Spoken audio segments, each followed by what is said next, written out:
நவகிரக புதன் ஸ்தலமான திருவெண்காடு ஸ்வேதாரண்யேஸ்வரர் கோவிலில் தமிழக முதல்வரின் மனைவி துர்கா ஸ்டாலின் சுவாமி தரிசனம் செய்துள்ளார்.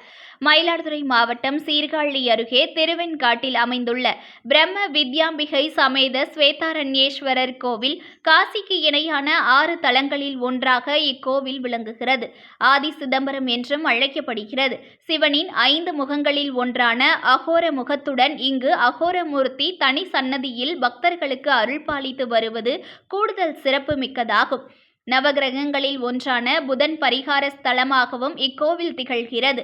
இங்கு சிவனின் கண்களில் இருந்து 3 தீப்பொறிகள் விழுந்ததாகவும் அந்த இடங்கள் சூரியன் தீர்த்தம், சந்திரன் தீர்த்தம், அக்னி தீர்த்தம் என்ற பெயரில் 3 குளங்களாக அமைந்துள்ளன. மேலும் படைப்பு கடவுளான பிரம்மா தனது மூச்சை அடக்கி இந்த கோவிலில் தியானம் செய்து வருவதாகவும் ஐதீகம் உள்ளது.